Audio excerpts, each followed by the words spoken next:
Bhagavad Gita, session 13. Hare Krishna Mataji. Hare Krishna, welcome to Bhakti Sangat conference call. Today's speaker is Hare Praise Preeti Vilasini Mataji. Mataji will speak on the topic of Brhad Bhagavad Gita, session 13. Hare Krishna Mataji. Are you present on the call? Yes, Mataji. Dandavad. Thank you so much. Hare Krishna Mataji, done with Pranam, all glories to Srila Prabhupada, all glories to Guru Maharaj. Thank you so much Mataji for giving us your valuable time and association this morning and enlightening us on this topic. I now hand over the call to you Mataji. Hare Krishna. Thank you so much Navni Mataji. Thanks to all the devotees on the call. Please accept my Dandavad Pranams. We are continuing to see from Brhad Bhagavatamrita and today is session number 13.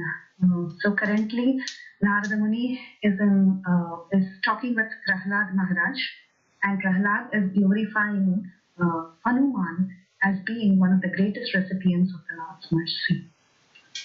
Jnanatirandasya jnananjana shalakaya chakshurunmilitam yena tasmai shri gurave namaha mukam karoti vachalam angum langayate girim yatkrupatamaham vande shri gurum deenatarinam namo vishnupadaya krishnapreshthaya bhutale Srimate Radhanatha Swaminiti Namini Namo Vishnupadaya Krishnapreshthaya Bhutale Srimate Bhaktivedanta Swaminiti Namini Namaste Saraswati Deve Gauravani Pracharine Nirvisesha Shunyavadi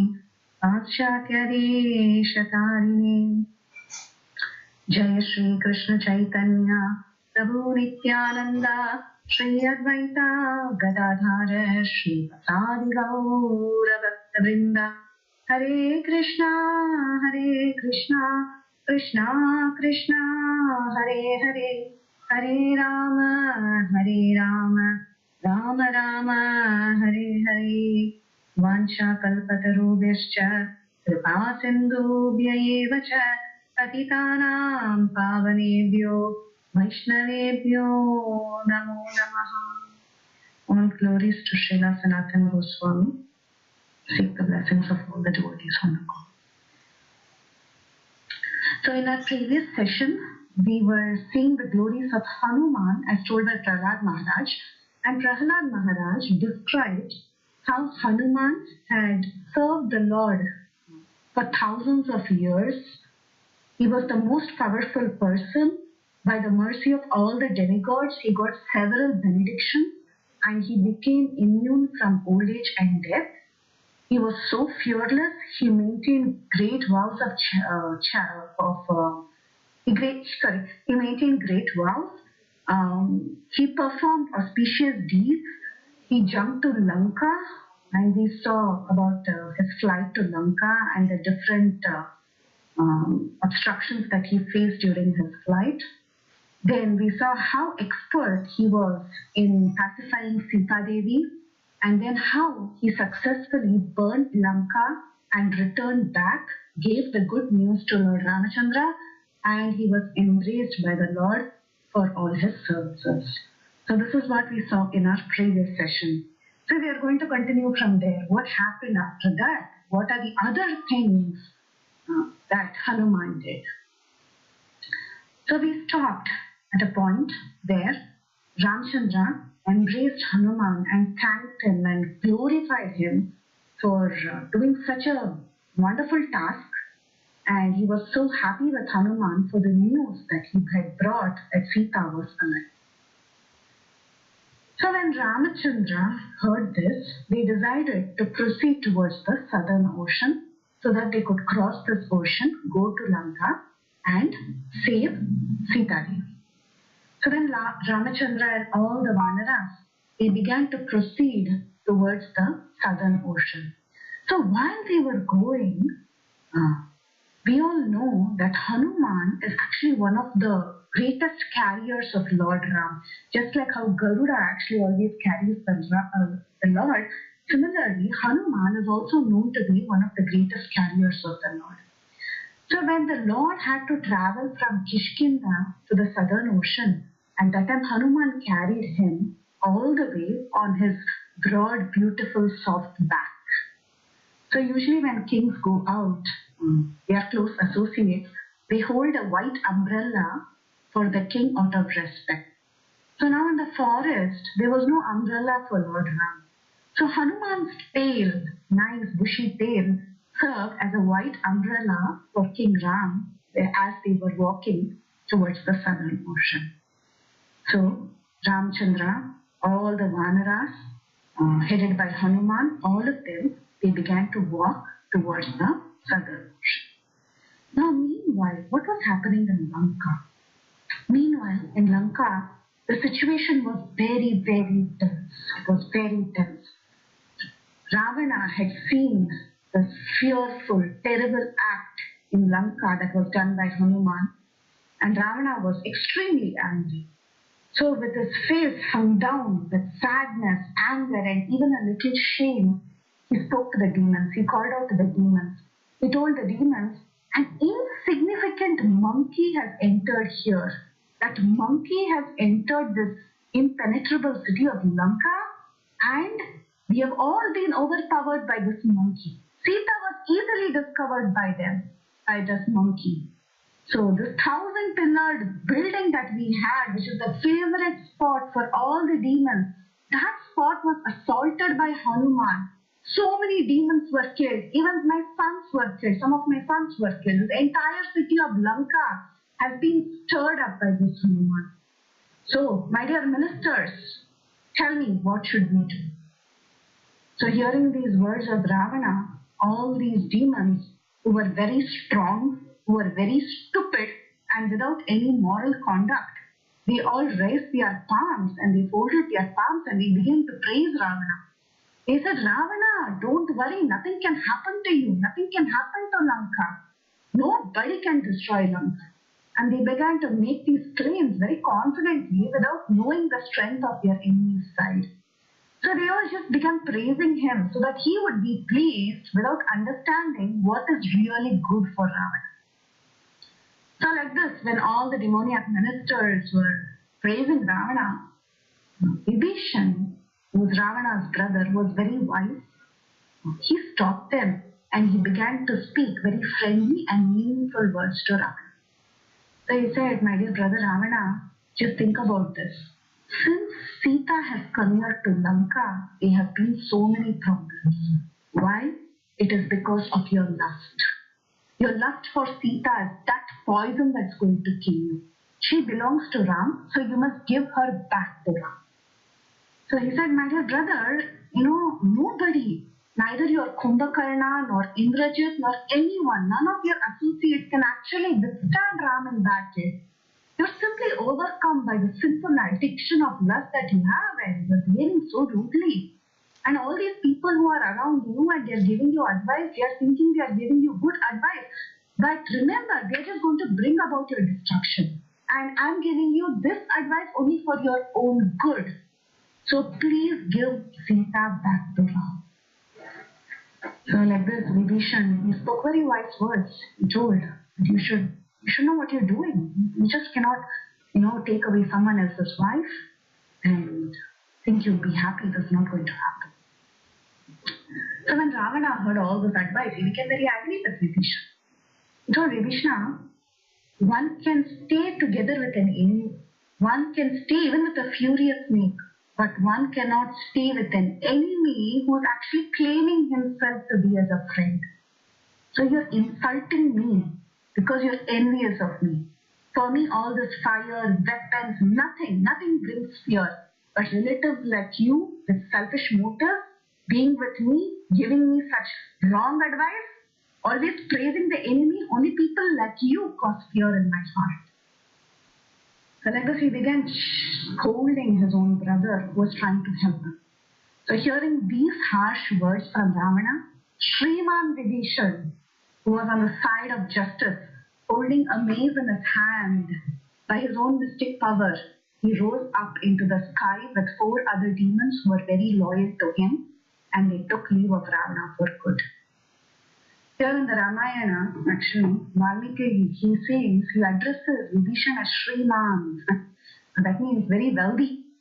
So someone may ask, why would Valmiki suddenly address Vibhishan after he lost everything, after he lost his wealth, after he lost his friends and family and his palace as Shriman? The reason is because he was now going towards the highest wealth. And what is the highest wealth? The lotus feet of Lord Ramachandra. He gave up all this temporary wealth that he was having all these years, and he left to take shelter of Lord Ramachandra's lotus feet. So Vibhishan told his brother, you better keep in mind whatever I have told you. I have given you good advice. Please keep this in mind. Guard your city with all your demoniac associates, and I pray that all is well with you. So he said that, and he departed. He said, you'll be happy without me, but I cannot stay here anymore, and he left. So saying this, Vibhishan, he flew across the ocean, and he arrived very quickly, very, very quickly at the place where Ram, along with Lakshmana and all the Vanaras headed by Hanuman, had now been stationed. So now, when Vibhishan appeared there, Sugriva, he saw Vibhishan along with his 4 associates, and he became very thoughtful. Sugriva looked at the monkeys, especially Hanuman, and he told, hey, see this demon, he's come here with his weapons and he's come along with 4 other associates in the sky. It appears that he has some intentions to kill us. So when Sugriva said this, all the monkeys began discussing with each other. They didn't know what to do. He suddenly saw a demon with 4 associates carrying weapons, and he had come in the sky.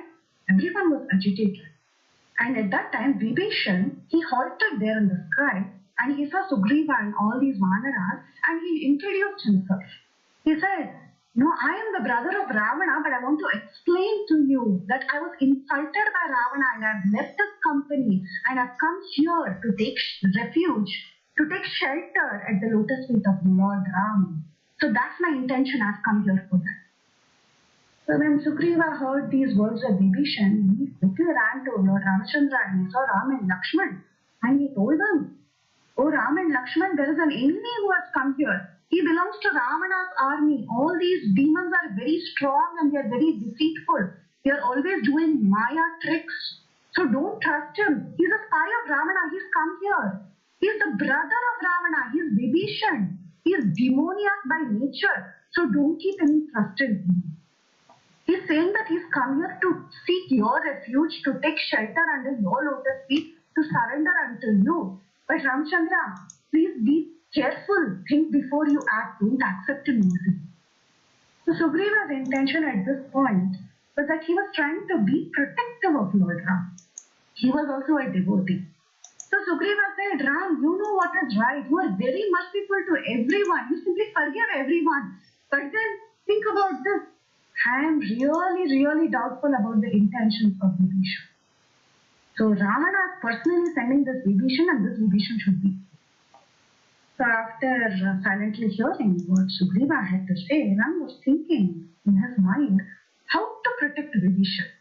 Sugriva on his part was thinking how to protect Rama. But Rama on his part, he was thinking how to protect Vibhishan. So very sweet relationships between devotees and the Lord. So Ram looked at all the other monkeys, including Hanuman, and he said, actually, Sugriva has spoken very reasonable words. Whatever he said is very reasonable. Suddenly, the brother of our enemy has come here. So obviously, he must be having some bad intentions in his mind. It's reasonable, whatever Sugriva said. But I want to hear all of your opinion. So can all of you tell me what we should do with Vibhishan? What do you feel about Vibhishan? What is actually Vibhishan's intention? So like this, he looked at all the Vanaras and he asked them to speak up. Now, by now, actually Ram's lotus face had actually wrinkled. It had withered a little hearing the words of Sugriva that Vibhishan should be rejected. He was feeling a little bad. And seeing the reaction on his face, many of the Vanaras, they also gave their opinion. but they did it in a very polished manner. They said the same thing what Sugriva was trying to say, that he should not be accepted, but they did it in a very polished way so that Ram's face would brighten up. So all the Vanaras around, they were trying to give the same advice to Lord Ramachandra that Vibhishan's intentions are not genuine and he should not be accepted. So finally, Ram was looking at Hanuman. He was waiting for Hanuman to speak up. Hanuman was silent all this while, and then finally, when Hanuman was requested to speak up, at that time, this very well-educated Hanuman, who's the best among all the counselors, we have seen his counseling capacity throughout. So, one who's the best among all the counselors, he spoke up very meaningful, very, very sweet words in brief. So he said, my dear Ram, please understand, I am neither talking for argument nor for any competition with the other counselors, other Vanaras, nor for any superiority or for any passion for debate. I am only speaking because the matter in hand is very important. So we see here how Hanuman was very careful about his actual motive behind the advice that he was giving. So this is very important. It's very easy to give advice, but what is our motive? What is our intention? That is important. So Hanuman was clarifying that at the beginning itself. He was telling, I'm going to give this advice, but it is not because of any ulterior motive. I'm telling it because the situation in hand is very crucial. So the correct word should be spoken. So then he said, Ramachandra, I see an error in what has been advised by everybody. One of them said that Vibhishan must be investigated. First of all, it is not possible for such a judicious investigation into his character. Without any entrusting any kind of work, it's simply not possible to understand the ability of a person. We cannot give something to a stranger. We cannot entrust a task suddenly to a stranger. Some of them said that we must send spies to Vibhishan and try to find out what is happening with him. But then that proposition is impractical. It's too late. Vibhishan is already here. Someone said Vibhishan has come at a wrong place at the wrong time. Yeah. But actually it is very appropriate for Vibhishan to come exactly at this time and this place. Because now he has understood the wickedness of Ravana and he's seen your prowess. He's seen your prowess. He understands that Ravana is wrong in taking away Sita and he understands your greatness. So this is the perfect time for him to come and surrender. So this is the right way to surrender. And then some of the counselors said Vibhishan should be questioned by spies of unknown identity. But then, all this apprehensive questioning, trying to send an unknown person in who's going to question Vibhishan, all this won't work out. Because Vibhishan will lose faith in us. He will think, what is this? What are these people trying to do? So therefore, Ram, I tell you one thing. It is actually very easy to make out whether a person is sincere or not. I don't see any bad intention in the way he spoke. Hanuman explained how a person can be judged. He said, Vibhishan was speaking very, very clearly. He was not hiding anything.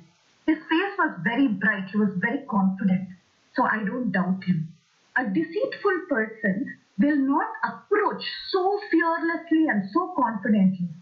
And if at all he had a different agenda, he wouldn't have come out so boldly. What he would have done, he would have first sent someone else to come and assess the things about us, and then after a big plan in mind, he would have come out. But here we see him, he's coming out spontaneously, he's coming out in a very straightforward manner. The expression on his face is not bad. So therefore, I feel there is no need to doubt in him. It is simply not possible to hide the expression of the face. Okay, even if you try to conceal it, if you have bad intentions. So by force, the internal intent of a person gets revealed actually in some way or the other if you observe carefully. So these are the words of Hanuman. He said, I observed them perfectly, there is no problem.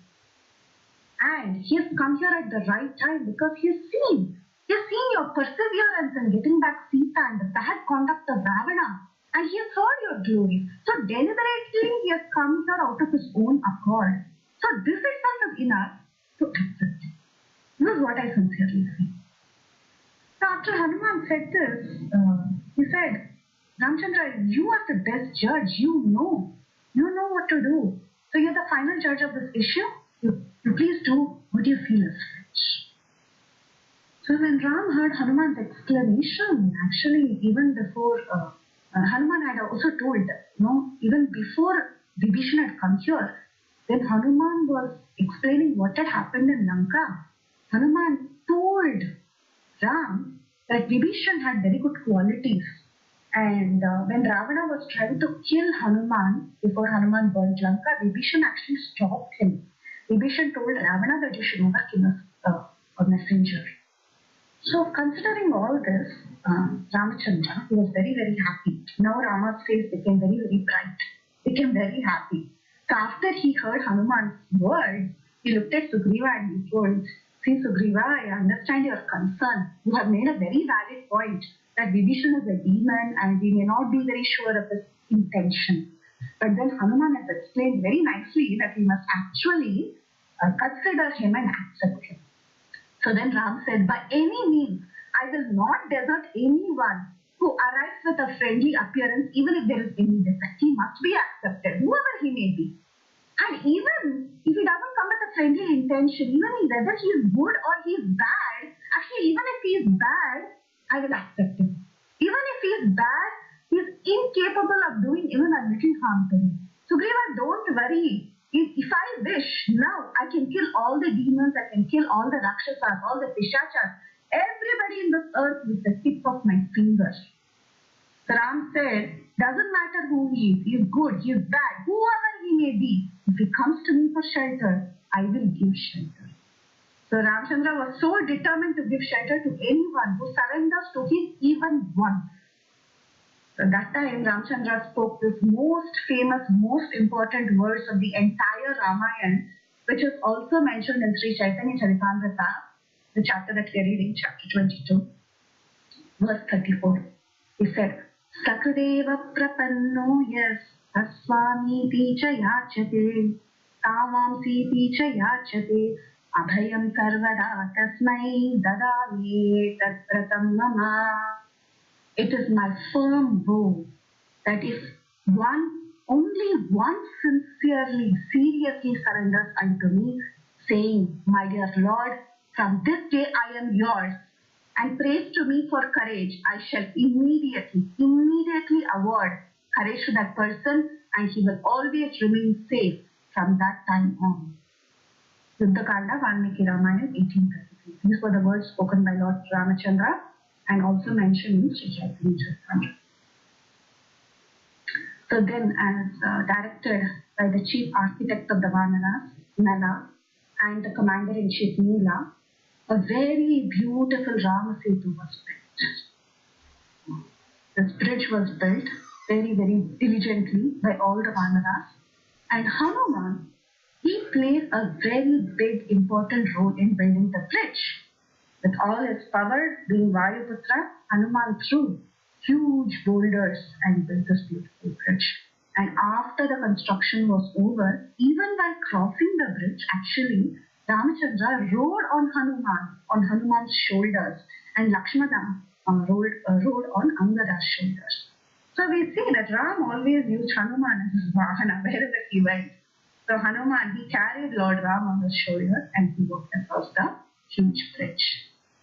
Then later during the war between Ram and Ravana, at one point in time, Indrajit, who is the son of Ravana, who was the most powerful son of Ravana, was actually sent to the battlefield. Now Indrajit, he was one of the most powerful warriors on Ravana's side. He was trained in such perfect warfare, he could even employ magic in warfare. He was excellent, he was an excellent warrior.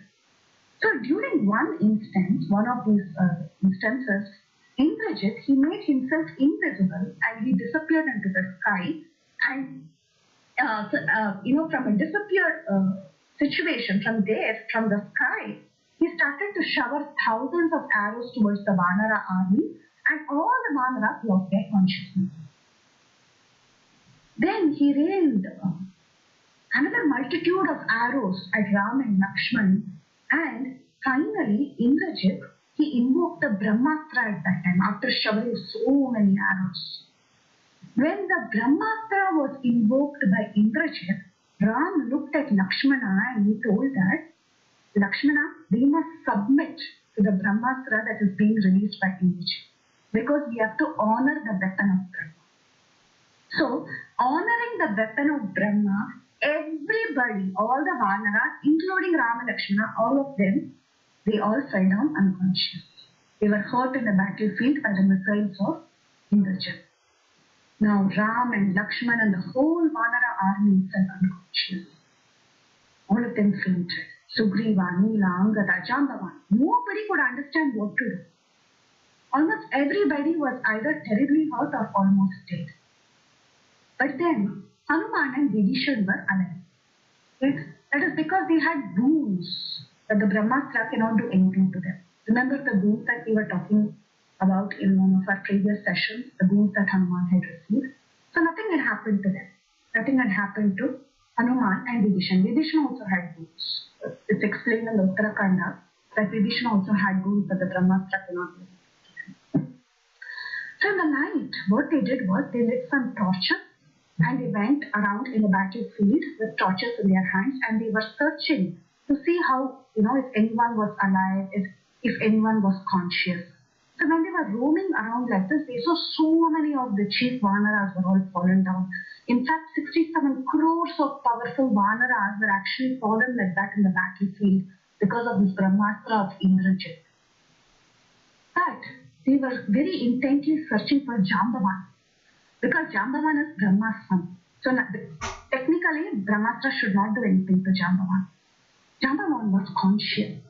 So when they went towards Jambavan, they heard Jambavan's voice and he was conscious. Now Vibhishan, he approached Jambavan and he was trying to talk to Jambavan. So when Jambavan heard Vibhishan's voice, he was very happy and he said, Vibhishan, I am now unable to open my eyes. I am very old. I am not able to open my eyes, but I am able to recognize your voice. Vibhishan, tell me, is Hanuman alive? Hanuman, the foremost of all the Vanaras, the son of Anjana and Vayu, is he holding his life anywhere? Is he alive? So hearing these words of Jambavan, Vibhishan was very surprised. He asked, why do you inquire about Hanuman instead of asking about Ram or Lakshman? How come? Such exceptional affection you are showing towards Hanuman. You are not even showing this affection towards the king Sugriva or the prince Angada or even Ram, who is our most worshipable Lord. What happened to you? So hearing these words, Vibhishan, Jambavan said, hey Vibhishna, I am inquiring about Hanuman because if that brave Hanuman is surviving, the whole army, even if they are killed, will come back to life and they will remain unhurt. Only if Hanuman is alive, Ramayana will continue. That's why I am asking about Hanuman. On the other hand, if Hanuman has given up his life, we are all as good as dead. So, if Hanuman was equal to the wind and he is equal to the fire in his power, if he survives, then there is a hope for all of us to survive. So hearing all these words of Jambavan, Hanuman, actually he was standing close by. He went close to Jambavan, he paid his obeisances, he held on to Jambavan's feet with all modesty and he said, I am here Jambavan. So then Jambavan was so happy, he felt that he was reborn. So then Jambavan told Hanuman, come here, I have something very important to tell you. You have to now protect the life of all these Vanaras. So you cheer up and you have to do this task. Everyone is now wounded. Hanuman, you go to the Himalaya, cross this ocean again. Okay? Go to the Himalayas after crossing several regions of Bharatavarsha and there you will see Mount Rishabha. It's an excellent mountain. There you will also see the peak of Kailash, which has a golden luster. In the midst of these two peaks, there will be one another mountain. It's a herbal mountain. It has all kinds of herbs. So on its peak, you will see 4 blazing herbs. You can see them. They will be like fire. They will be illuminating in all directions. These 4 herbs are Vrita Sanjeevani, Vishalyakarani, Suvarnakarani and Sandhini. So Mrita Sanjeevani is capable of restoring the dead back to life. Vishalyakarani is capable of extracting the weapon from the body of wounded people. Suvarnakarani is able to restore the body to its original complexion, and Sandhini will be capable of joining the severed limbs of different people and even fractured bones. So these are the 4 magic herbs. And you go there quickly and drink these 4 herbs and bring happiness to all the Vanaras and inject life back to them. So hearing these words of Jambavan, Hanuman was infused with animated strength and he was ready to depart. So standing on the summit of the Trikuta mountain, which was actually the capital of Lanka, pressing it down with his feet, Hanuman was like under mountain. So as he pressed down this mountain, with his feet, everybody was in panic. In fact, it is described that the houses and the entire town of Lanka almost shook like an earthquake. It appeared like the entire city was dancing in the night. So from there, from the Trikuta mountain, he jumped. He passed through the entire island of Lanka, crossed the ocean, and then he flew like a Sudarshan chakra that was released from the fingers of Lord Vishnu. And finally, he crossed through all these several regions in the Indian subcontinent and he flew to Himalaya also. There, he saw this gigantic Mount Kailash and Mount Rishabha, and in between these 2 mountains, he saw this famous herbal mount. So Hanuman, he saw this beautiful mountain and he got down there and he began to search everywhere for these 4 herbs. So he walked everywhere around that mountain searching for these herbs. However, these herbs, what they did was, understanding that someone was coming in search of them, they disappeared from Hanuman's view. So because they didn't show up to Hanuman, Hanuman was so angry. He was so enraged and he made a loud noise and anger. He was just unable to bear it. And his eyes became so red and he told, "You first, you're not showing yourself to me. Don't you want to show any compassion to Lord Ram? Why are you not revealing yourself?" So he warned the herbs. He got very angry with the herbs and he told, "Now it's time for me to show the strength of my arm. So you be ready." So he was ready to show his power. So in the material world, there is a saying that where there is a will, there is a way. But in spiritual realm, when the mercy of the Lord descends on a person becomes empowered by the Lord to do anything.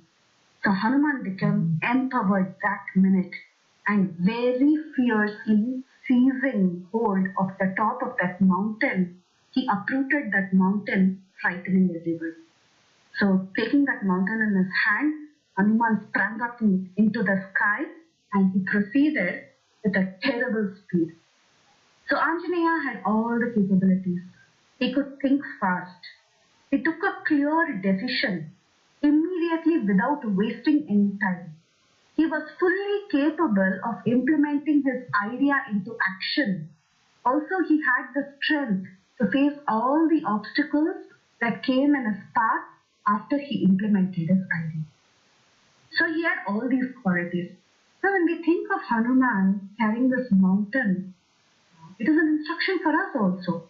When we are in a critical situation that demands proper thinking, proper strength, proper action, we should take inspiration from Hanuman and try to do our best during such circumstances. So in that sky with the mountain in his hand, Hanuman, he was looking so beautiful.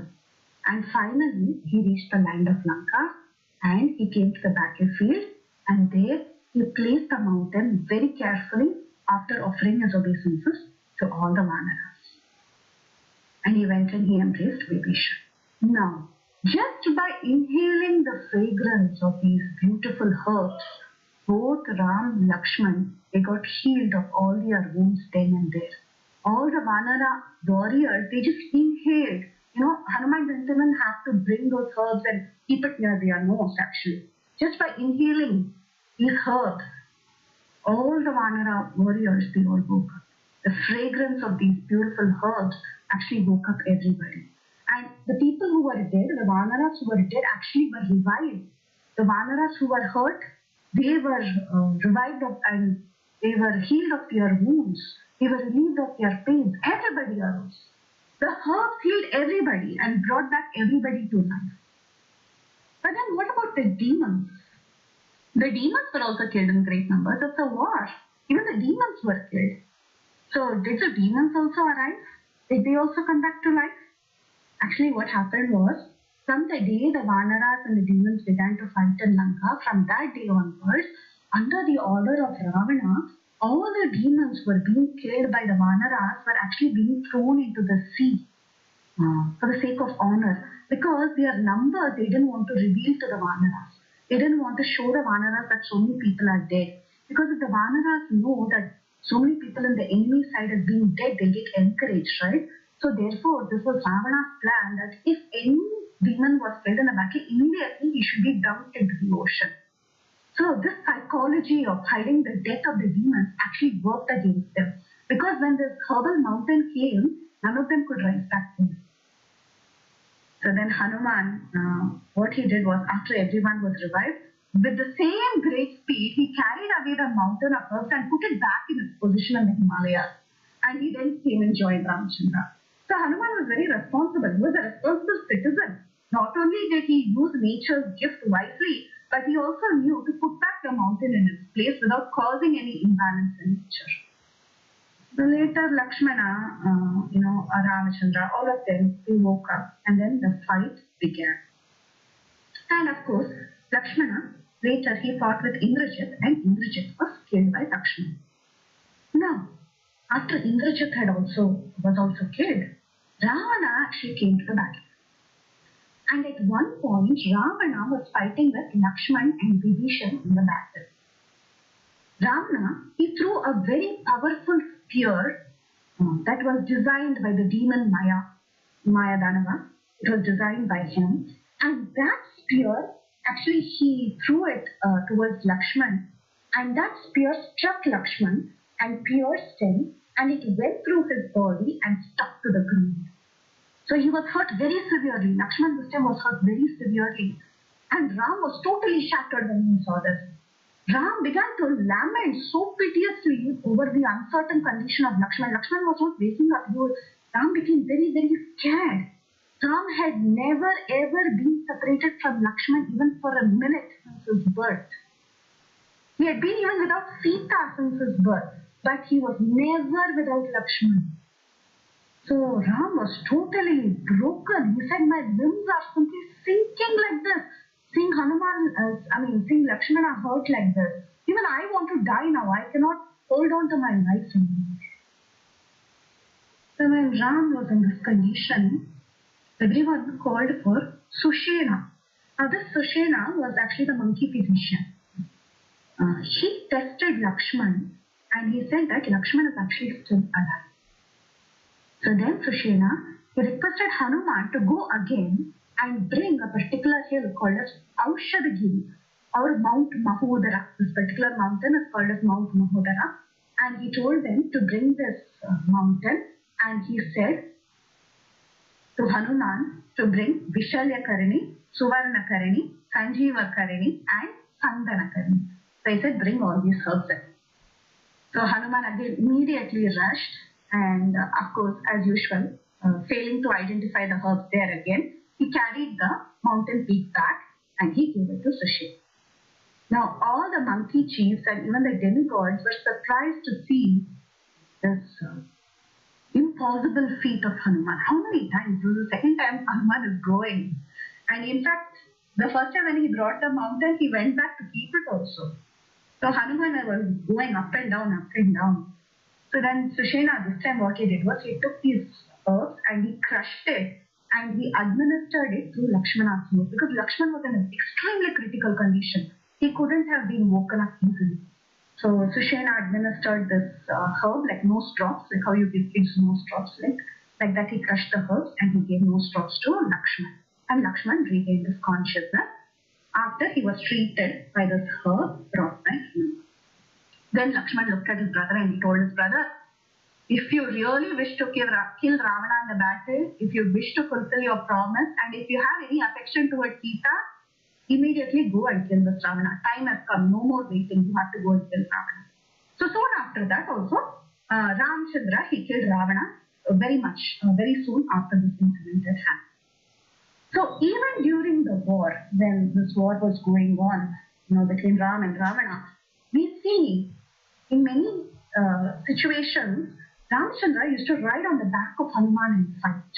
Hanuman was there all the time. He killed so many demons in the war. There are very elaborate descriptions in the Ramayana about the demons that Hanuman had killed. And not only that, Hanuman was so active all the time. He was always carrying the Lord on his back so that Ram could give a good fight with his enemy. So like this, after the fight was over, and everything was settled and Ravana was killed and everything was over, even after that, it was Hanuman who went to give Sita the news that Ram had won the war. And he was the one who gave Sita happiness and reunited her with her worshipable Lord, with her husband, Lord Ram. And later it was the same Hanuman who also gave Bharata the news about Ram's return. Because they didn't return immediately, right? It took some time for them to go and Pushpa. Before that itself, Hanuman flew and he went and gave the news to Bharat. So Bharat was waiting for Lord Ram's return and Hanuman took the task of going there quickly and giving the news to Bharat. And later, during the coronation of Lord Ramachandra, when he was coronated as the king, Hanuman was given a very special necklace of Sita Devi. So he received a very special gift because he was the most special devotee. Not only did he receive this necklace of Sita Devi, but he was gifted with unflinching pure devotion to her. So now that we understand that Hanuman was so nicely serving the Lord, one may ask, how did Hanuman decide to stay back here without going back to the spiritual world with the Lord? The answer is because he had taken up this service in sacrifice to bestow mercy on all the conditioned souls. So he is living in separation from the Lord. And that is the most difficult job, to live in separation like that. After serving the Lord for so many thousands of years, who would like to leave the Lord and live in separation from him? But Hanuman did that. So he is glorious. And he is the most merciful in distributing Rama Bhakti throughout the world.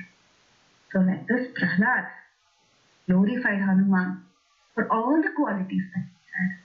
So in today's discussion, we saw how Hanuman played a major role in the project of building the bridge across the ocean, how he helped Vibhishan to become a devotee of Ram by speaking about the good qualities of Vibhishan, how he destroyed so many Rakshasas in the battle, how he flew twice to get this herbal mountain to revive all the Vanaras and to especially revive Lakshman during the second time, how he was so devoted to Lord Ram and he carried Lord Ram everywhere on his back, and how he was a crucial personality in bringing victory to Ram and Lakshman, how he gave the good news to Sita and Bharata, and finally, how he is still serving the Lord in a mood of intense separation.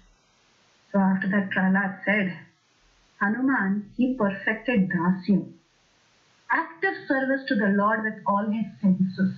Each and every sense of Hanuman is so well purified by the service in a mood of dasya that he did to Lord Ramachandra.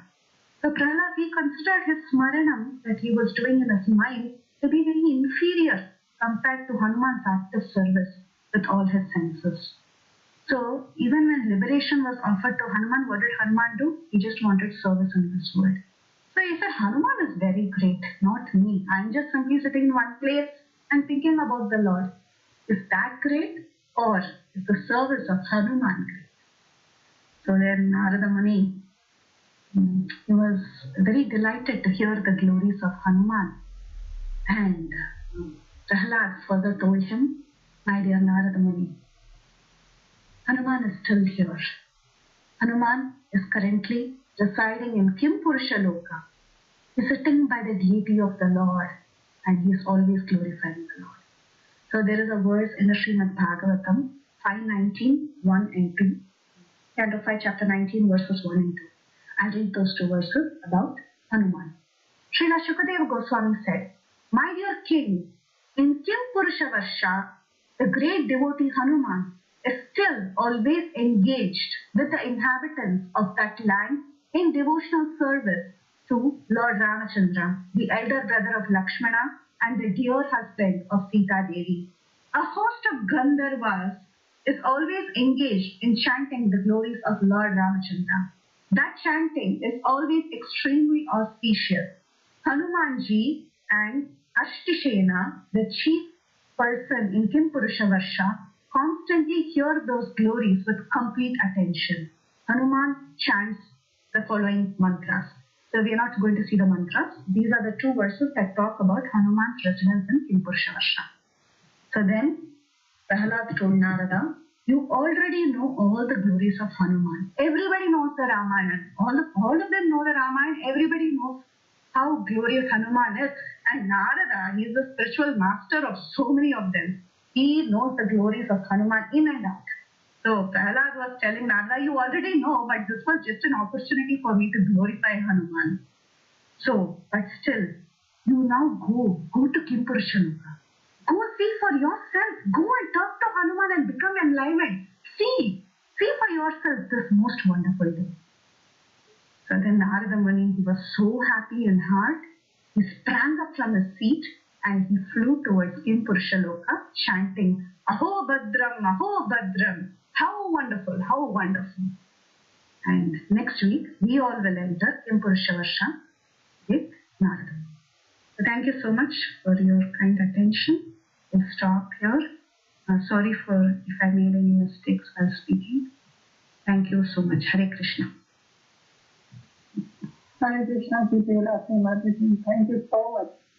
As usual. It's always so wonderful. Thank you so much for narrating, the glories of Lord Hanuman.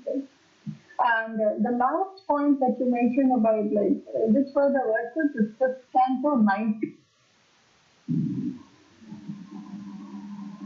Mataji, sorry, I was on mute. Yeah. So it's 5:19, 1, 2. That is 5th Canto, chapter 19, verses 1 and 2.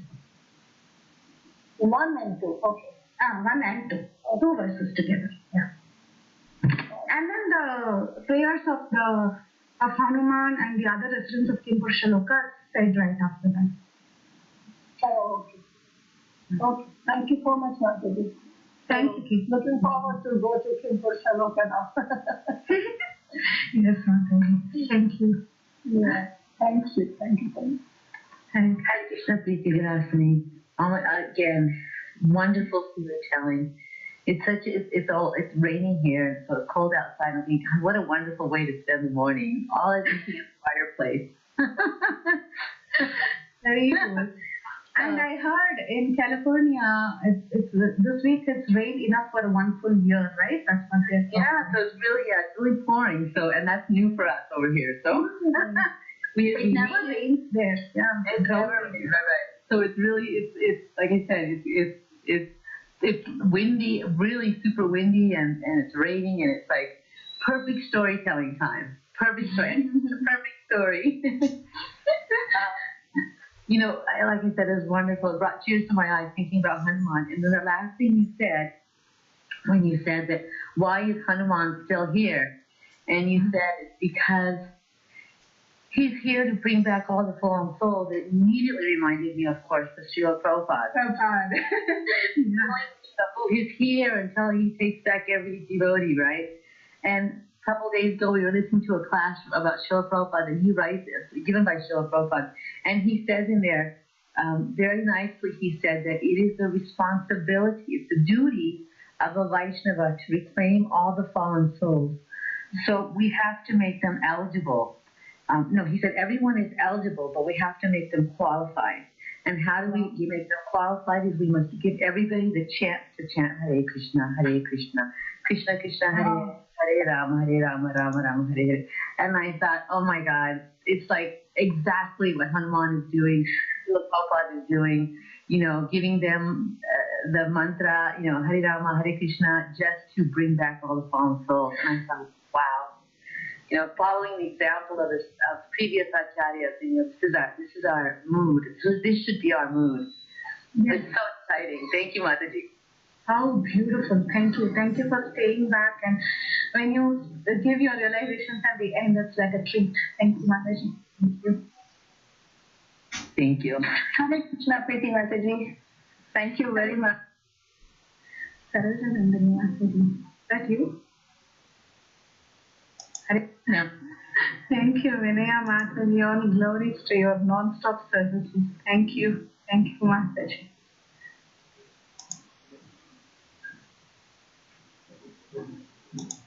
And Krishna Preeti Vilasini, I'd like to add one point also.